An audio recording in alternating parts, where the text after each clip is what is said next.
I have a client who is the CFO of a very, very big company. And he knows what he's talking about. He's a master at what he does. He's really, really knowledgeable, has a huge amount of expertise and experience.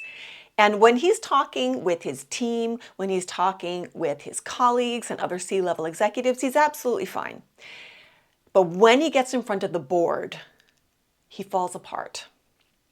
And he came to me because he was absolutely tanking it whenever he went into a meeting with the board. And he's like, I don't understand what's going on. He said, I'm so confident in all my other communications. And so I asked him, I said, well, what are some of the thoughts coming into your head when you are about to step into the room? And he said, well, I'm worried that they'll think I don't know what I'm doing, that I'm not good at my job. They'll ask me questions I can't answer.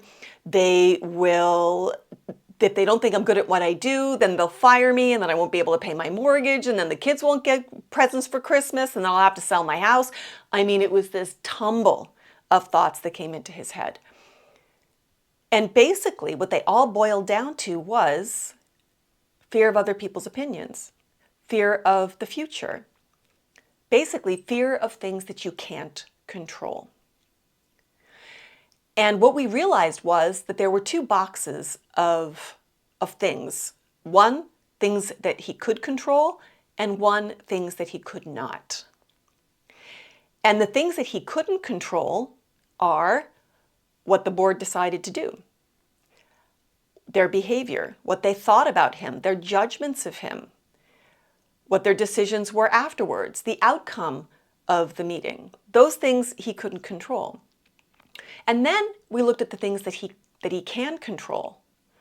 How he prepares, his words, thinking about his audience first, preparing from that point, getting a clear structure around what he's going to say, physically practice what he's going to say, how he's going to tweak his vocal delivery, how he's going to breathe so he can support the sound of his voice because he used to get really shaky voice when he went in, and how he was going to manage the adrenaline that came up in his body. Okay, that's in this box over here, which is what he can control.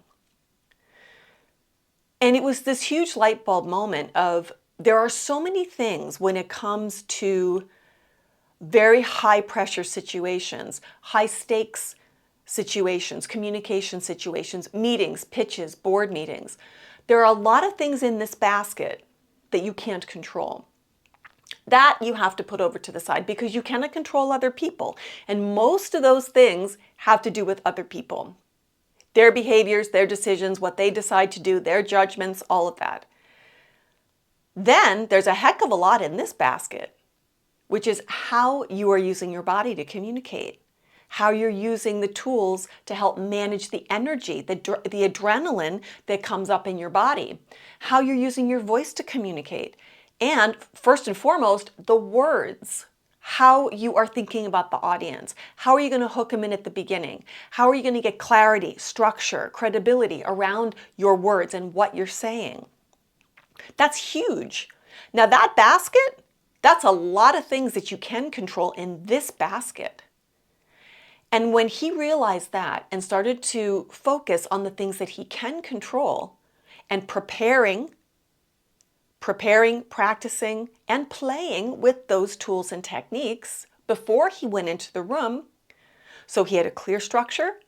He had a plan for how to answer difficult questions. He had a plan on how to manage aggressive people or difficult people, challenging people, and to practice that before he went into the room. Then he felt like he was much more prepared and he had a plan of action before he went in. And he practiced that before he went in.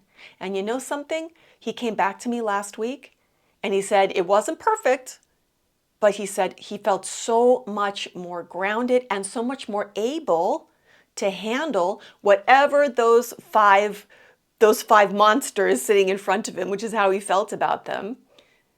Those 5 people, he felt so much more able to manage the situation because he felt more organized. He felt more practiced and prepared. But it was practicing with specificity, purposeful practice. That's what he was doing.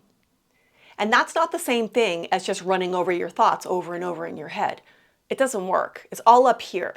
When you actually physically speak those things out loud and have a clear structure, a clear plan of action that you practice and prepare before, and it's not complicated. I'm not saying it's easy, but it is simple.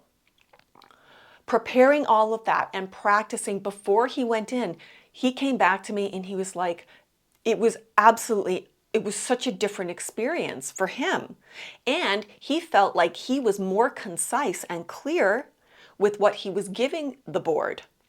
So they felt like they were actually able to receive this information with more clarity, which meant they had less questions. So if this guy who makes, he makes multiple six figures a year, this guy who has been a CFO for a decade, at least over a decade, and he's really good at his job just at this company. If he can do that, then you can do that too. And really, it's about getting the tools into place so that you can prepare with more clarity, with more purpose, and to prepare with more specificity, which is hugely important because clarity and specificity are your best friends. But to do that in a way that is clear, structured, easy to follow, so you put the work in and you can leave your homework at the door when you go into that board meeting.